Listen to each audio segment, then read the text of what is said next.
I'm Mike Vardy. Meal planning is important because it prevents us from being a disappointed wreck when dinner time comes around and we have no clue what to make, or even if we have the ingredients to make the meal. It's a time and a money saver, but most importantly, it frees up valuable brain space. Creating a meal plan prepares us for the week to come and gives us peace of mind that we're organized and can feed ourselves and our family. That's why I do it, and that's why Plan to Eat helps me do it. Your subscription includes access to the Plan to Eat website and fully featured mobile apps on iOS and Android. And Plan to Eat gives you the tools to clip and organize recipes from any website, the ones your family loves and that fit your dietary preferences and needs. And you can create a meal plan around your schedule. Then what happens is the Plan to Eat software automatically creates an organized shopping list based on your plan. So sign up for your free trial at plantoeat.com/timecrafting. That's plantoeat.com/timecrafting. The coupon will be automatically applied to your account and can be used when you're ready to subscribe. It's valid for new customers only. Give Plan to Eat a try today. And this is the Productivityist podcast.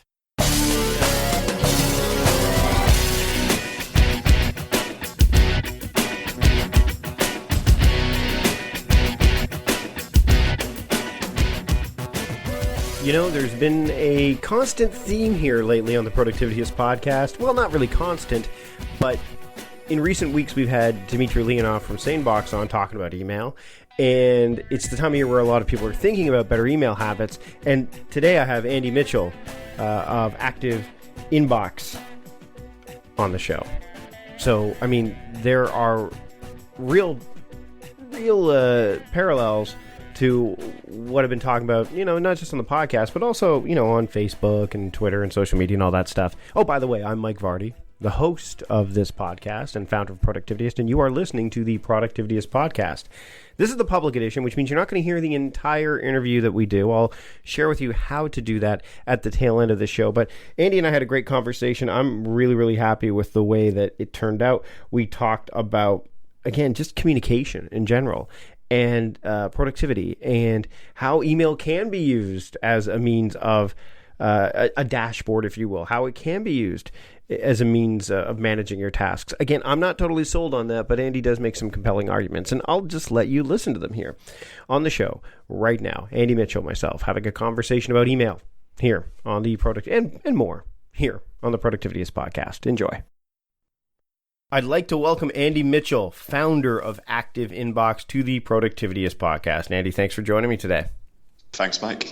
All right, so I want to talk to you today about what can be one of the biggest ineffective uses of time for a lot of people, and it's hanging around that email inbox. Now, you've got a tool that, and we'll talk about ActiveInbox in a little while, but I want to talk about email because anyone who's listened to the show for a long period of time knows that I'm not a huge fan of spending your time in email. In fact, I'm a big believer in email. Get in there and get out as quickly as possible, because I find that, and again, this has been well documented, that when you go into email first thing in the morning, what you're saying is that the agenda that I had in mind for today, the stuff I set up in my task management app of choice, whether it's a paper app or whether it's a digital app, pales in comparison to what others may have sent my way. Why, first off, I don't believe you have that same stance. Would that be a correct assumption? At its essence, it's a correct assumption. I think no one's going to argue that spending more time in email than you have to. No one wants to bathe in the soft milk of email. I think we both agree you want to get in and get out as fast as possible. Where I would take a slightly different stance is that I think it has to be the center of your daily workflow. It's such an ingrained part of your life. And it's the place where everything arrives, all notifications from your other system come into it, that it does actually make sense for it to be the one place you focus to get things done in your life. But I think, there's no way I'm going to be insane enough to say there's not a lot of problems with email. It's a deeply frustrating experience. But one of the things that I find is that, and I guess the reason that the email poses such a problem, I'm not going to argue with you that email is a part of the workflow, but the problem is that unlike a traditional to-do list or a task management application where it's you and you alone that's kind of managing the funnel that's coming in, you can decide what to pay attention to and what you can't. Email, while it in essence gives you that capability because you can decide what to pay attention to and what not, I think a lot of people don't take that tack with email. They feel that everything that comes in needs to be it's coming to me via email, so therefore it's important. It's that rush of input that, you know, kind of says, hey, this needs to be dealt with. And the problem is that there's just one of you, but there's literally hundreds that could be sending you stuff. So that's why, to me, like, how do you combat that? Because I mean, if it's your dashboard, how do you combat the influx of communication, both important and banal, that people send your way, if you're spending, you know, if you're using it as your dashboard for your workflow? I think it merely reflects the nature of your role. If you are getting hundreds of people contacting you, and obviously, you know, you are a public presence, so perhaps your experiences are not kind of the more day-to-day experiences that people have. Mm-hmm. But even within the corporation, I agree that people are getting lots of stuff coming in. But I think that's just life. If it's not email, the people are going to find a way to contact you in a different way. So the fundamental question applies to email as it does to anything else, which is, okay, how do you actually deal with it? And I think I don't want to go into kind of mundane details just yet, like set up filters and all that kind of stuff. But I think it's just knowing what's important and getting it out of the inbox. I think there's this concept that the inbox is email. And that's where a lot of the frustration comes from. The fact is, the inbox is a horrible, horrible place to be. It's simply a chronological list, and with no sort of, you can go from one item to another item, and it could be something about your work, and it could be then something about your personal life, which obviously is a huge context switch, and that makes it deeply unpleasant for us to try and kind of go through it. And the email tools give us no real option to do it any other way. I would argue that the inbox is something to be got out of, but that doesn't mean email as a whole is something to be got out of. Does that make sense as a differentiation? Totally. I mean, I think email, for me, the inbox especially, it's just one giant mystery. Every time you open it, because you look at it and you're in there and you're like, okay, here are the things that came in. And then if you don't deal with those things, the next time you go back into it, it remains a mystery. Is that maybe one of the... That's a classic problem. I mean, yeah. I don't know if this is a true psychological term, but the word that pops into my head is avoidant. Mm-hmm. The second that email starts to build up, or any list starts to build up, even a task list, and gets old, we just go, you know what, maybe today I'll just not look at it. And this causes deep anxiety for us, because as humans, entire societies are built on reciprocating. It's kind of the essence of reputation management. It's where gossip comes from. It's me saying to somebody else, hey, Mike, about Mike, Mike's good for this and bad for this. And so if you don't reciprocate to people who are contacting you, somewhere in a very primal sense, you know that that's a bad thing. And so email's inducing us to be avoidant. And because that means we're not getting back to people, that's like a deep cause of stress. Let's actually talk about the inbox for a second here in a bit of a deeper sense, because what a lot of people do is they strive for this thing that has actually been kind of misappropriated or mistermed, or the term has been kind of corrupted, and that's that inbox zero term. Is if they get their email to inbox zero, then they are being productive. They have been productive. They've gotten... And I'm not again, I look at this term, and that's not what it was coined to become. Merlin Mann, when he created the term, he didn't say get your email to zero. It's like get things sorted so that you know that there's no mystery left. Like let's get the mystery to zero. Let's get the let's get that down to zero, because then you can really move forward. So I think that is the essence of, at least Merlin Mann's interpretation, is the essence of avoiding, stopping you being avoidant. It's a very gentle way to stay in control. And you're right. I think it's mutated into this kind of planning to plan style meta approach that is just wasteful. It's shifting papers around the place. But I think if you can actually empty the inbox by just in a very quick fashion, I think that's where the actual power lies. It's I think with Inbox Zero, they encourage you to do certain things like only check your inbox twice a day. And the realist amongst us will know that that's just not an option. You've got bosses breathing down your neck. You've got VIP customers trying to get to you, and your decision to wait 6 hours to even look at their email isn't going to satisfy them. But here's the question, though: does that mean that email's the right medium for that? I mean, that's why I like tools like Slack. Productivityist, the team at Productivityist, I wouldn't say never. But I would say the percentage of our communication taking place inside of Slack versus inside of email is 95% to 5%, because what it does is it separates our communication in this silo. That I know that if I'm looking for communication from Productivityist, I'm going to be checking Slack. I'm not going to be going into email to see if there's too much there, because email's been, and I guess maybe this is how I've decided to treat email, and maybe not everybody has this choice. In fact, I know not everybody has this choice. But email to me is not about urgency. It's not about, hey, get this to me by 5 o'clock.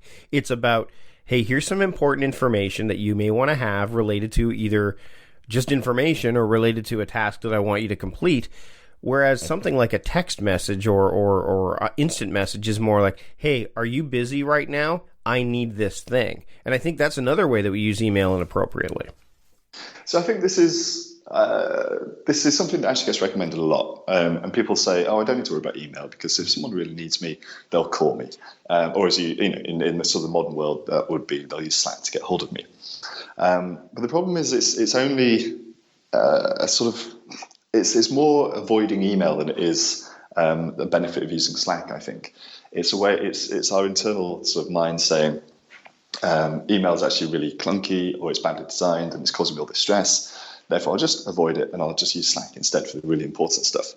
But the problem is if everyone then decided, if there were no more emails and everyone decided to use Slack, then Slack would be the overbearing place where... And we've seen this. Too much information and you need someone to call you. Yeah, we are seeing this happen. It's like, you're trading one problem for another. Exactly. That's a much more succinct way of saying it. Absolutely. So I think really what we'll come around to arguing in time is email is a perfectly good place to do this kind of stuff. We just need to slightly reassess how we're using email. And I think, I will take a turn at actually piling on the problems of email. And I would argue that it's nothing that Inbox Zero is trying to solve, which is a problem of interruption. And just that kind of, okay, how are you dealing with this stuff that's coming in all the time? And to kind of finish off the earlier point I started making with Inbox Zero, which is you can check if you wanted to every half an hour or an hour, just see if there's anything truly important that's come in. But the key thing is you don't need to reply. And I think this, again, it's very human nature to reciprocate. Something interesting's come in, it's made my brain think about this thing, and I'm going to deal with this thing. I would argue that if your email tool is capable of letting you say what day this email has to be dealt with, or that this email is part of a project, you can go, actually, not that important, move it to this project, mark it for tomorrow, I'll deal with it then. Or maybe it's from your boss or an important customer, at which point you say, okay, it's for today, I'm going to deal with it right now. At some point, my scheduled email time for the day. So you can be checking every half an hour, but then actually only dealing with it at 4 p.m. to 5 p.m. in the evening. And that's okay, I think, but it's having the discipline to be in one of two modes, either in an inbox clearing mode or in an email doing mode. Does that fit with kind of your experience of it? Yeah, I think that modes are really a great way to look at this.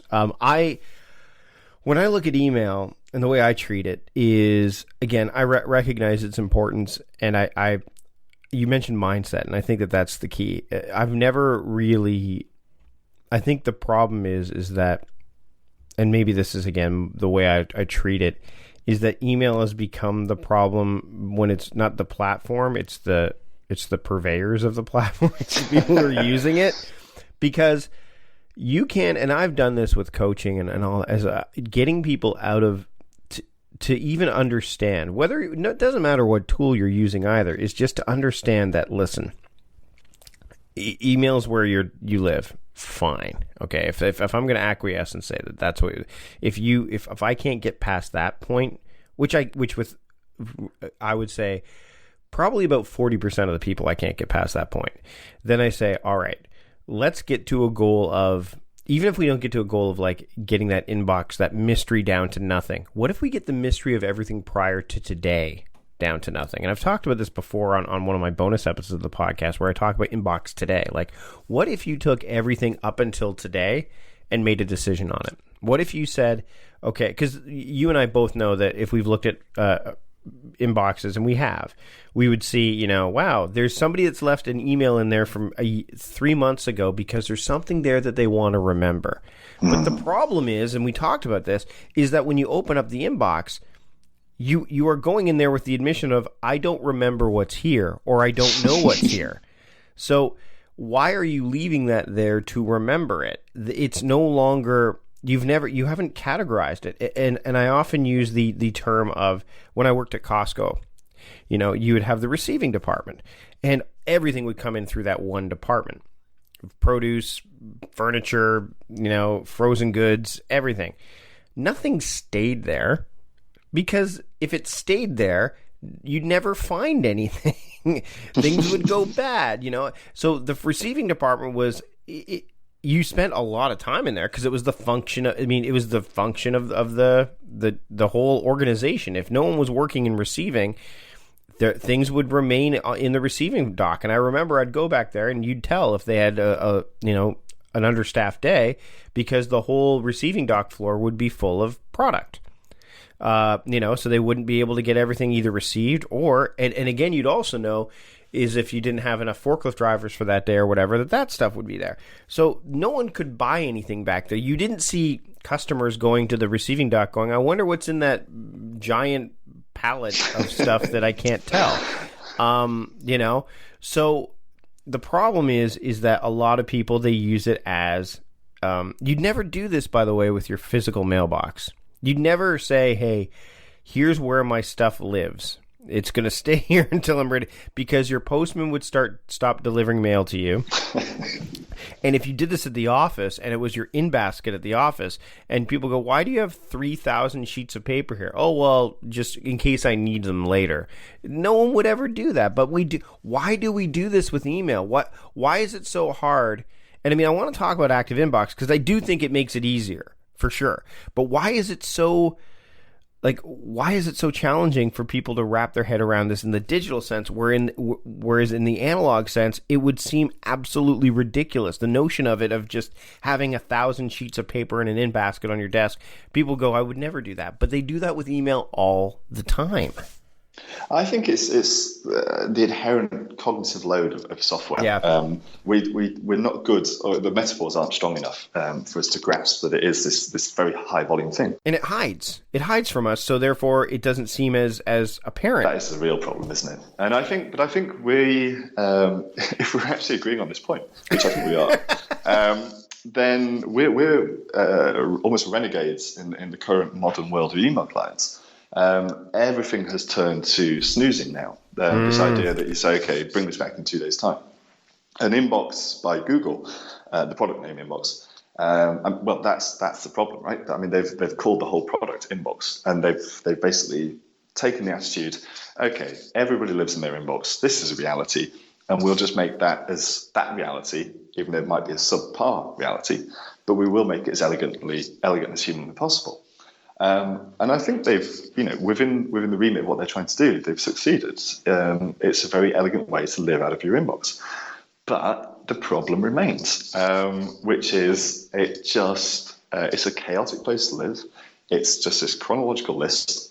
And it almost even doubles the anxiety. So if we're saying the anxiety comes from just more and more stuff piling into your inbox and you have to get it ideally into a saner place, then all the snoozing is doing is doubling or tripling that anxiety as you snooze stuff and it comes back to you. Because it's going to come back. That's people are. It's like we talked about this before we jumped on, before we started recording. We talked about sleeping and how, the ideal. You're learning about sleep cycles. I've understood them for a little while.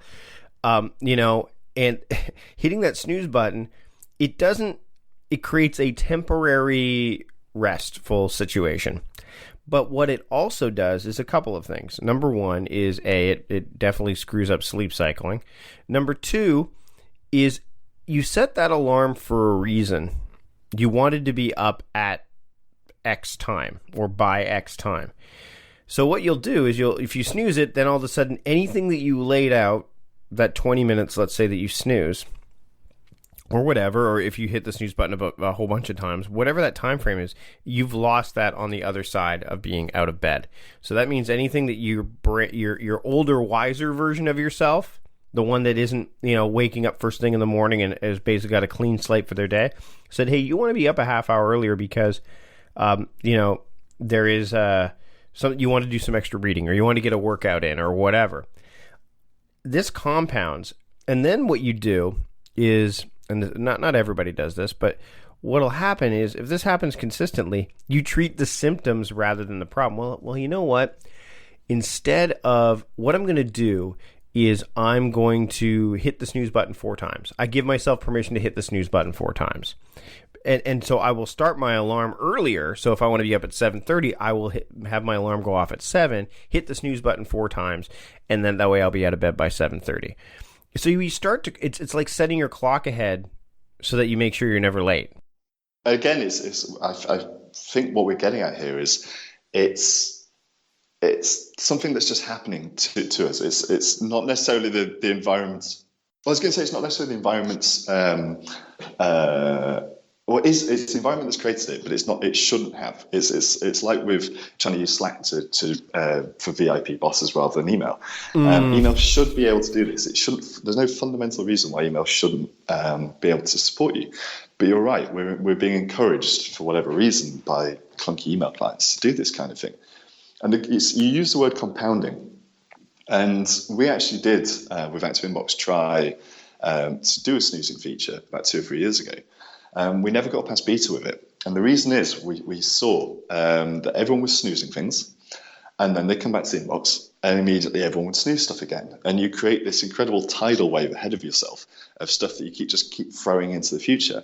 And we're very bad as humans at predicting exactly what our future selves are going to be feeling in 2 hours' time or 2 days' time or whenever it is that we snooze it for. And I think for me, that's like one of the key reasons why snoozing is not a solution. But it does have that quality of feeling very, very good in the moment. It's lovely to be able to say, I don't want this right now, but it is going to come back and it is going to haunt us.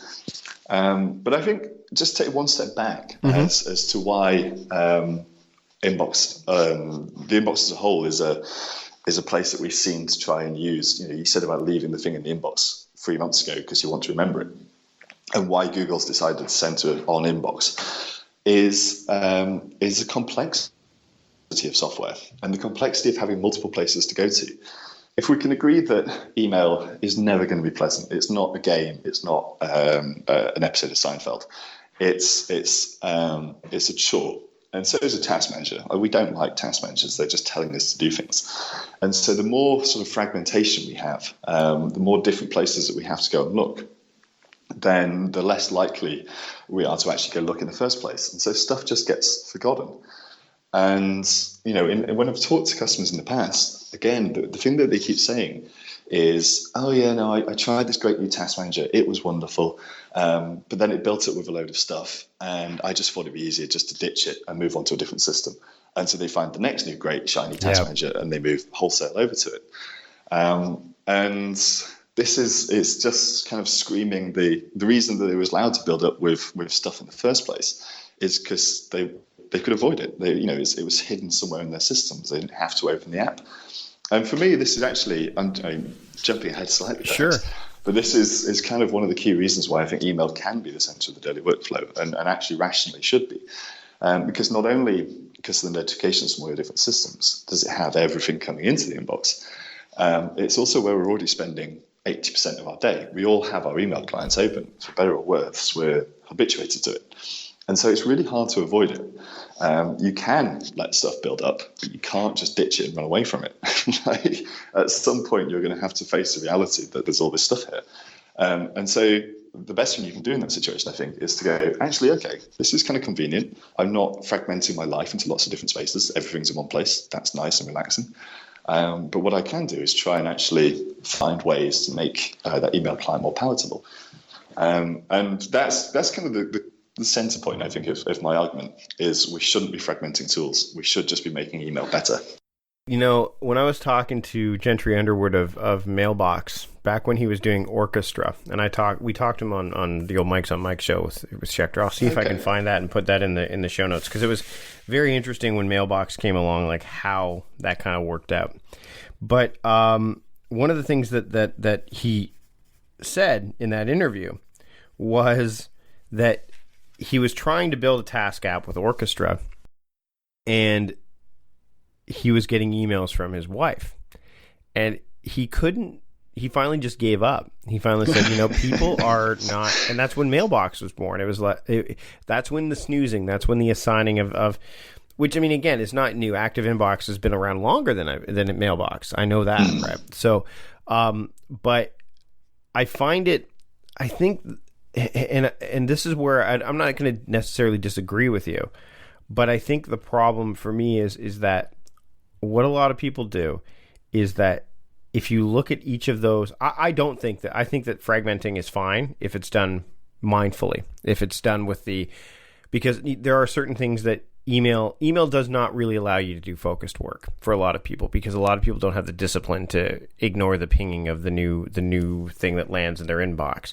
In fact, when I tell people to go into email mode from their task app and I say, look at the emails you have to deal with and then check out the new ones, that little glowing, bold, here's what's in my inbox, pulls them that way, rather than have them deal with the missions that they already have. They go, hey, well, look, more questions. Let's go see what those questions are, because human beings love mystery. They love exploration. They, I wonder what's on TV tonight. I wonder, who's going to be, I wonder what this tastes like. Whereas... Which not just that, it's the perfect variable reward machine, right? Like the essence of Las Vegas. Absolutely. You pull the lever, and do you get a good thing or do you get a bad thing? And we're incredibly easily addicted by it. I think if you are capable, and I think this is where depending on what your station is, like, what your job is. So for me, I can create boundaries with email. I can say that I'm not checking email after 5 o'clock and be okay with that. Whereas somebody else, they're like, I don't know. People have access to me 24/7, so I'm going to give them access to me 24/7. I mean, a lot of people don't realize that when you send an email at 8 at night, it's not just the email you're sending the subject line, which has the date and the time, which means that subconsciously the person receiving it on the other end says, hey, Andy sent me an email at 8 p.m. If I send him an email at 8 p.m., there's a good chance he's going to reply because he's in email. So I know he's checking email. These are things that go through our head without us actually thinking about them. So I think that and this is, I think, a nice lead in to talk about ActiveInbox, to be honest, because if you have the infrastructure in place to make email work in a similar fashion as a project or task management application would, where you can get things and make decisions on them quickly as opposed to letting them fester in this inbox, that's where the magic can happen. That's where you can really say, okay, it's my dashboard because there's this framework that exists, and frameworks foster freedom. They're the thing that allow you to make decisions, because instead of you saying, oh, look at all these 23 newsletters that came into my inbox, you make those decisions. And and turning that, and you mentioned this on the ActiveInbox site, it's emails aren't letters, they're just poorly written and poorly organized tasks. And you did mention that they're chronological, and I totally agree. In fact, I'll tell people, instead of sorting their email by date, sort it by person. If you want to get your inbox on, look, 14 are from my boss. Deal with those, and then the other ones that you understand the relationship you have with these people, so deal with those, and then look at what's left, right? So and I think this is where we kind of get the origin story. So how did you make it so that you kind of said, all right, email is a central battery. Use a Green Lantern term. It's the central power battery. It's where everything feeds off this. So how do I make it so that it does so responsibly? So we were coming at it from, just to give a very quick backstory. ActiveInbox was born just out of necessity. It was me scratching my own itch. And that at the time was we were doing customer support through email. And that was an incredibly convenient and, not to mention, cost-effective way to do things. And so we needed to be able to just say, okay, something important has come into the inbox. I'm not going to be able to deal with it straight away, but I don't want to forget about it. And a lot of everything that we've been talking about is around that. The inbox is a place where stuff gets forgotten. And so the essence of ActiveInbox is emails aren't an exchange of letters. They are a flow of tasks between you, me, and our colleagues and customers and every knowledge worker in the world. And so treat them as such and pull things out of the inbox and put them in places where they can be sanely dealt with, where they can be dealt with without having to mentally context switch. So you could deal with everything for Bob, or you could deal with everything for Project X, or everything that needs to be done today. And it's just it's kind of a much more focused way of dealing with your life without the chaos of the inbox. And at its heart, what it's doing is saying, actually, an email client is kind of handy, but it has a lot of flaws. And a task manager is kind of handy, but it has a lot of flaws. And actually, life's a lot easier if you just blend those things together, take the best of both of the worlds, and kind of create one approach to doing it.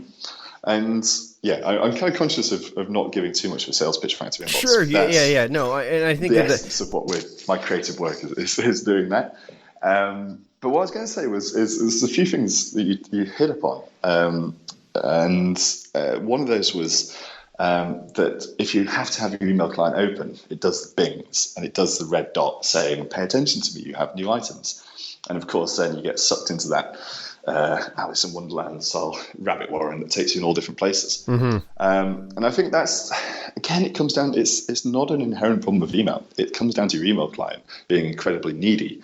And one of the things that we do is let you just turn your inbox notifications off. In fact, frankly, hide your inbox if you want to. So you're not constantly being interrupted by things. And so I absolutely agree with the problem of it. But I think, again, there's just not been much innovation around email for the last 30 years, except, well, maybe for the last 2. Yeah, and frankly, you know what? I mean, those notifications, we tend to... I mean, when you get your new device or when you get your new computer, they're on by default. Yes. And so if you took 10 minutes or even 15 minutes, so 1/4 of an hour, and said, I'm going to go through and make sure, I'm going to go to the notification center on my iPhone or go to Android or go on my Mac or Windows and turn them and make those notifications mine. I think that's the thing, is people think in absolutes. I need to either have notifications or don't. I need to either have email. Like every email client and every calendar program says, I want to be updated every X amount of time. You could say, hey, I only want to see new notifications pop up every half hour. Yeah, right? That would actually be an incredibly powerful thing. But most people don't take that time to do it because, and the interesting thing is they don't, because as soon as they install their new email client, all of the emails that they've left in their inbox show up.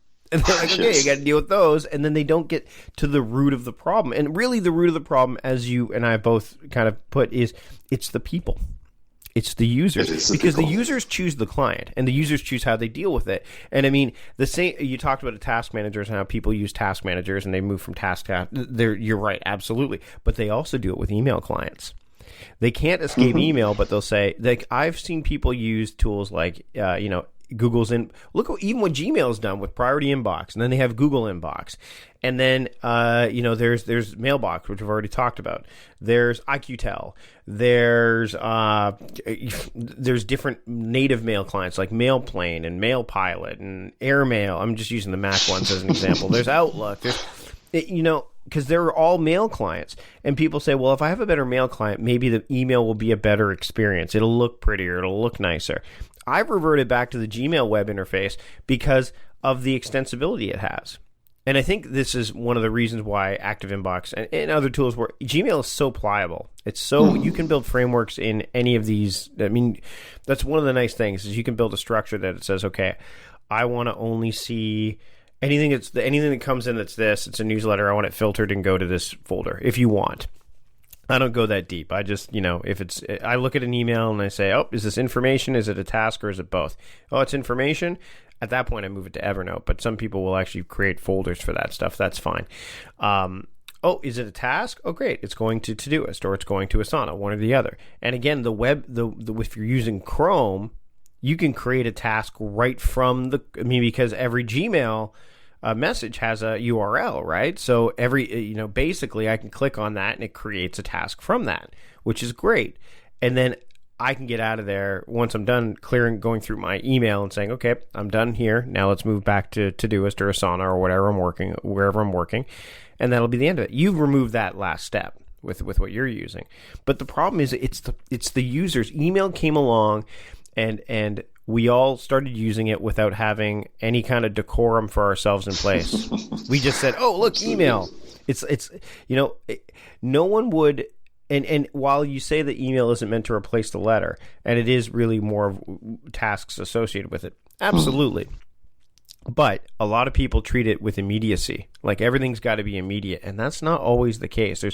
I hate those emails that say, "Can you get working on this day?" And then the reply is, "No problem." Like, really, like. I get that there's an acknowledgement there, but if you've been working with this person for months and months and months, there's no need. I mean, it should be understood that if you're in a working relationship with that person, you don't need to get the last word in. It's not the phone. Where bye, you hang up, no, you hang up, no, you hang up, no, you hang up. So I mean, but it all boils down to no one knew how to deal with email when it came along, and so the rules the applying boundaries and rules to it now is very, very difficult because not everybody will play by them. Well, Andy, this is a great conversation. I had a blast. I hope you did too. Where can people find you and your work so they can check out what you've got going on and look for you outside of this space? If you just pop over to ActiveInboxHQ.com, then you'll find everything that it is that we do. I will say it's actually, Mike, it's been a genuine pleasure to talk to you with this, because it kind of forces my brain to think slightly differently. It's nice to be challenged on things. And one of the things that we've had in our favor from the earliest days is we're not really a business first. We're essentially just a bunch of geeks that are trying to create a great solution. And so we've always been quite community driven. In fact, very community driven. And we have forums and blogs and a back and forth discussion with people, and we try ideas that people suggest. And much like trying the snoozing feature, we then cull things that don't work. We won't just add stuff just to have a tick on a box somewhere that says we have this feature. We're trying to create a solution. And so actually, I've been taking notes as we, I hope you don't bill me for this, we've been taking notes as we talk about sort of ideas and ways to improve things. It's this talking on the show has been great for that. And if anyone else wants to chime in, please do come by the site and try the product, and feel incredibly welcome to get in touch with us. It's always good to chat. Awesome. Thanks so much for joining me on the podcast, Andy. Thanks, Mike.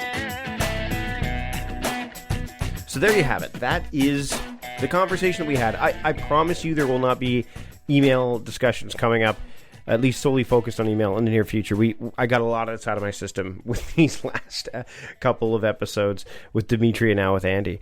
You can learn more about them. Just go to the show notes. You'll see all the stuff that we have there. And if you want to get the entire interview, everything that we discussed, head over to my Patreon page and support the show. You'll get bonus episodes every week, as well as a bunch of other perks. Just head over to patreon.com/productivityist, and you'll learn all about it there. Again, big thanks to Andy Mitchell for joining me on the show this week.